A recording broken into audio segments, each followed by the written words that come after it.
Hello, FPL managers. Welcome to Ghana Football Fantasy. And of course, this is the recorded video for Game Week 3 for the Zonal Weakness.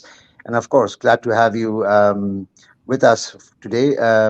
But today we are joined by my co-host all the way from the United States, FPL Kante, who's also goes by the same handle in Twitter. Good to have you. Thanks for inviting me. How are you Yeah, doing? how are you? I'm good. I'm good. Yeah, we kind of said the same thing together, so it's good. I'm doing good. I had a bit of a horrible game week, but anyway, not really horrible, but a bad game week. How was your game week? It was okay. It was not bad until Odegaard took that penalty, but yeah, happy that he took it. But yeah, he saved my game week essentially. Okay, I had Saka, so you can understand the pain that I had The to go opposite through of it. for it. Yeah, yeah. Yeah, yeah, true, true. All right. So let's go straight into our show. Of course, this is the zonal weakness for Game Week 3, and of course, we will be before we get into this thing. Please do follow us and like and subscribe on Twitter because we're doing the zonal weakness thread regularly there. And of course, to subscribe to our YouTube channel because this recorded stream that you see every week already we have done it in Game Week 2, and this is the second one. And of course, we will continue this every other week with FPL Radar. And of course, with Bethany. So please do subscribe, and you wouldn't miss the zonal weakness. Yeah. So let's go straight. Oh no, sorry. Before we get into that, just a shout out to Fantasy Football Scout. Um, all the data and things that you see on the zonal weakness is taken from the members area. So if you want to subscribe to it or get the membership, then please do so now because this is your time to get the 30% discount. I think it ends somewhere this week or maybe it just ended. But yeah, please, you still get a lot of discount. The link is below on our video, so in the description section. So please do check it out. And you will get all the zonal data and the heat maps and the RMTs and everything that you need, all the data that you need to play FPL. So yeah, you want to be better at FPL, please do subscribe and of course get your membership with Fantasy Football Scout. Right. So let's go to the zonal weakness, Epil Kante. So what do you think? What stands out really for you this week? Yeah, let's talk about the Chelsea versus Luton first. Of course, I think in general this will be a good matchup for Chelsea, especially on the back of the West Ham defeat. They would want to come back with a strong win. And Luton looked very open. They have only played one game so far, in game week 1 against Brighton. They look very, very open defensively. And as we can see from the matchup, they considered 13 chances from the right flank where Chilwell plays. And he has been very attacking, right? He has been pretty much playing as the fourth attacker for Chelsea. So I think it's a great, great matchup for Chilwell in the middle of all the other Chelsea options. As for Sheffield versus Man City, and again, as it's evident from the chart, Sheffield hasn't necessarily defensively looked that good. They have considered a lot of chances all over the pitch. From the middle, they are ranked second, 11 chances considered, where Haaland will operate and potentially Alvarez will operate as well. From the left as well, they're essentially first in chances considered, 12 chances considered, where Foden potentially will operate from. So yeah, I think it's in general, it's a great matchup for all the Man City attackers, including those three, plus even Grealish as well. Right. Indeed. Just for the audience, if you see, if you notice that, behind Luton, I mean, there is an asterisk marks. That's because Luton has just played one game week, and that's the data that shows. So, despite playing just one game week, you can still see, how bad Luton has done defensively, where Chilwell still looks like a great option. So, yeah, that's that. Coming to Bournemouth versus Tottenham, and you can see clearly Bournemouth has conceded quite a lot down the right flank, where 10 chances conceded, and Son looks like a good prospect. Of course, he was playing a bit central when Richarlison came off, which is most likely. But I think what's really kind of, matches the eye test is Kulusevski. He looked quite threatening the last match. And there you see that Bournemouth has conceded 10 chances and they're ranked third over there in the left flank. So that looks like a promising game for Kulusevski, of course. Um, for Fulham and Arsenal, again, a lot of people are really moving to Nketiah, and I think rightly so. The data kind of indicates that. And I'm not, there was a lot of speculation about whether Nketiah will play or whether it will be Havertz based on the, what do you call it, the Community Shield game. But yeah, it looks like Nketiah is playing forward. So yeah, there's a lot of interest. And I think a little bit of not so great for Martinelli and Saka, although Saka looks better than Martinelli. But I think Martinelli owners can still be a bit hopeful because of the fact that, they have conceded about 18 crosses down the right flank. So, yeah, that's that. And of course, Gabriel. This is, of course, not part of the zonal, but one of the stats that I came across in Fantasy Football Scout was that Gabriel scored 3 goals against in 4 matches against Fulham. So, Mm. with all the people selling out, mass selling of Gabriel, he's already price dropped to 4.9. Yeah, FPL could be right back, right? Yep. Martinelli cross and my Gabriel goal. Yeah, that would be wonderful. Anyway, let's move on to the next one. What do you think about West Ham and Newcastle? West Ham is playing against Brighton this game week, and again, as we have all seen, Brighton just creates chances for fun and score goals for fun. Right, they're creating 3-4 xg every game. So this will again be a very open game. I think Brighton will have a lot of joy. As we were saying before we started the recording, that March kind of popped up in your matchup in the last video, and he did Yeah. deliver. He did score 2 goals. He was both the goals were from central areas, though. He was at the end of two Enkiso cross, and he turned both of them into goals. But again, as you can see, especially from a crosses is considered standpoint, from that flank, West Ham are the worst so far. 39 crosses considered. So even from a creator perspective, March has a great matchup in this game, and also the West Ham has considered 9 chances from the left flank. So that's a good opportunity for March to score more goals. And as I was saying before, the coach mentioned in the preseason that he expects 20 goal season from March and Mitoma. That's starting to show. March is getting more involved, more central, getting into the goals. So I do expect March to have a lot of joy in this game again. As for Newcastle versus Liverpool, again, I think this is going to be, in general, a very good, tough matchup for Liverpool. But Jota, I think, in isolation, is a great asset as long as he starts. And given that what we have seen from him in the first 2 game weeks, I almost have no doubt that he will start again over Darwin. And if he does, as we can see, Newcastle are third for chances considered through the middle. So even if Liverpool don't have a lot of joy in general in the game, I think Jota could still come away with a goal or two from the game. Yeah, I think the only concern is his X minutes, right? Hmm. So, yeah, that's the only concern. But beside that, I think the stats kind of meet the eye test. So, yeah, a great option, to be honest. Let's move to the last slide. Here is Burnley, Liverpool, and Brentford. So, what do you think about Aston Villa and Burnley? Yeah, And of course, Brentford Burnley. versus Crystal Palace. Yeah, Burnley, of course, only played 1 game. That was against Man City in game week 1. But their numbers still look not as bad, right? Looks pretty good across the board. They did stifle Man City for the better part of the game. So again, I don't think it's going to be that good of a matchup for Aston Villa. And again, they are a very attacking team, so they will probably get a goal here and there. But it's not going to be a 3-0 or 4-0.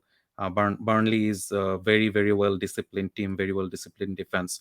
So yeah, it won't be an easy matchup for the Watkins and the Diabys. Yeah, playing against Man City and still showing those kind of stats. Not Yep. bad, to be honest. I think that kind of speaks to what you just said, the record again in the championship. Yeah, Brentford versus Crystal Palace. What about Eze? Yeah, I think he is still a great asset. As it shows up on the matchup, Brentford are number 1 for chances crosses considered from his flank, and as a owners have been a little unlucky, I would say. He has looked really good. He has taken a lot of shots and created a lot of chances. Just unlucky to not get any returns yet. But if you have him, easy hold for this game. Yeah. All right. I think this is the first thing that we're trying to introduce this week, is where we kind of make some suggestions for transfers, and those transfers would be based on the zonal weakness data and, of course, the heat map. So it's basically a combination of the eye test and, to an extent, the data that's going around. So we're going to try, and because there's so many replacements and injuries, and some players not really informed as to how people started their season this year, all the managers. So yeah, that's why we're kind of making quite a number of transfers this week, or suggestions this week. But from moving forward, I think probably we'll stick to 3 or 4 maximum. Yeah. So what about Chilwell? What do you think in terms of Chilwell transfer suggestion based on zonal weakness? Yeah, I think as we said before, I think it's a great matchup for Chilwell, and we see like 13 chances considered from that flank. Even his next three game weeks look in general good against Forest, Bournemouth, and Aston Villa. They are ranked 12th, 4th, and 9th consecutively from on that flank. And as you can see on the heat map as well, Chilwell is basically playing as an attacker, right? He is basically the Yeah, fourth attacker. He will be bombing forward. He'll get a lot of joy, a lot of chances. If you are looking for a Gabriel replacement, and if you don't already have Chilwell, I don't think there is a better option to go for. right. Okay, so let's move to the midfield. And this is the one. What in terms of midfield, what we come across through the analysis, of course, is Foden, Mbeumo, and Jota. So, what's your view on that? Yeah, I think Foden again is a great asset, especially given this season with all the Man City injuries. KDB especially being out, his X minutes have gone through the sky. So I think he will more likely start than not. But of course, Pep is Pep; he can do anything. But as long as But I his think he's going to be minutes, on the sideline. Right? He's not going to be on the sideline, no. yeah, he is not. Surely But he can't make substitution I from think his he'll. hospital bed. I'll be very surprised if he doesn't pick the first 11 though, unless he's like unconscious or something. But yeah, I Yeah, think true, true. yeah. But whatever happens, I think Foden in isolation is a great asset whenever he plays. And again, as we see, Sheffield have considered 12 chances through that flank. So if Foden starts, great asset and great transfer in as well. If you are trying to move out from one of your Manu boys or even Arsenal midfielders, or just trying to move someone else out, or even like a Richarlison replacement, for example. Uh, Mbeumo again, great. Like as a non-owner, I regret that I didn't start with him. Regret a lot. Now, of course, he got two penalties, but even without the two penalties, he looked really central, really involved in all everything that was good for Brentford. So again, I expect good things. Palace is a good defense in general, solid defense. But if Brentford scores, there is a very high likelihood that Mbeumo is involved, right? And again, matchup shows that nine chances considered from that his flank, so could be a great matchup. And even the next few fixtures doesn't look as bad. Game week 5 is not as good, Newcastle, but game week 3 and 4 and 6 look great against Bournemouth and Everton. Yeah, and finally, Jota. Of course, we are making the suggestion knowing that his experience is a concern, but you can't really ignore the data. So, yeah, what do you think about Jota? I Yeah, mean, you great already spoke about underlying. it. Yeah, great underlying from last season. As you said, X minutes is the only concern with Darwin potentially taking that place. If Liverpool do end up buying another number eight, or basically CDM essentially, so that McAllister can play number eight, there is a good chance that Gakpo may play that number nine role as well. So that will dent a little bit of his X minutes. But in the short term, as of today, I think Jota is a great asset, and I don't think Klopp will take too many chances given the form that Jota is in. He will start, and I think it's a could be a great matchup against even against Newcastle for him. Right. Just want to make it clear to the audience that the rank that you currently see is based on the 2 weeks data. So, of course, with the third game mix data and the fourth game mix data, these ranks are likely to increase or decrease. So, be cautious of that. But at least at this moment, keeping in mind the fixtures analysis that we tend to do, based on that, these transfers do look really interesting. So that's why we're kind of putting it out there. But of course, do drop us a comment if you have any questions or if there is something that needs further clarification. Right. These are the heat map, of course. So if you may touch upon that, or should we move to the next slide? Yeah, we can move to the next. Yeah. Okay. All right. Coming to the strikers or forward section, Alvarez and Visa. Yeah, again, great options. Same thing goes for Alvarez because of all the injuries. His X minutes looks a lot better now. Of course, they are buying players. They already bought Doku in. They're talking about Eze potentially. So it won't be easy, but in the short term, and given the fixtures that they have in the short term, Sheffield this game week, and then Fulham, West Ham, and Forest. In the short term, he is a fantastic asset, right? So. If you are looking for a forward, I don't think there is anything wrong with going for Alvarez. And we saw he kind of went a little under the radar, right, with respect to Mbeumo, for example. Everyone was on Mbeumo one way or the other.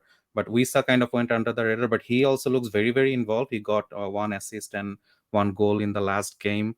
And as we see for the next few game weeks, again, Palace is probably not the best matchup, but in the longer run, Bournemouth and then Newcastle and then also Everton in game week 6, their fixtures in general look very good. So again, if you're looking for a forward, Wisa is as nailed as it gets at this point, unless they buy another forward, which I don't see them doing right now. So I think Wisa is a great transfer into. Yeah, one of my first FPL decision that went horribly wrong, or at least I regret not making this, is that I transferred out Visa for Jackson at the very final minute of game week 1. Mm, So yeah, ended up losing 18 points. So yeah. yeah, that's one of my horrible decisions. The first one of itself, Hmm. team of the week. So Yeah. what really pops out? Because last week March was there, March really popped out, and we kind of, Bethany kind of highlighted on that. This week Mhm. March makes it again. But yeah, what pops out really for you? Yeah, I think we spoke about almost all of the players, barring Kulusevski, maybe out of the attackers. So he could do well. And again, we have seen, like, not last season, but the season before, when he's in form, when he links up well with Son and Richarlison. This time Kane is not there anymore. He could definitely be very good. And this game week is a good matchup. And again, that game week 3, 4, 5 matchups looked in general very good. So yeah, we could see some returns from Kulusevski finally. Right. Okay, so I think that really concludes the discussion for this week. Thank you so much, audience, for tuning in, and of course, do subscribe and like, and of course, give us a follow on Twitter. But yeah, if you're interested in the membership, then please do sign up to Fantasy Football Scout. But until then, APL country, thank you so much for joining us this week. It was lovely Thank to you. hear your analysis and of course your views on zonal weakness. The thread will be out, but again, we'll meet you in Game Week 5 after the international break. But till then, take care. Bye Take bye. care. Bye bye.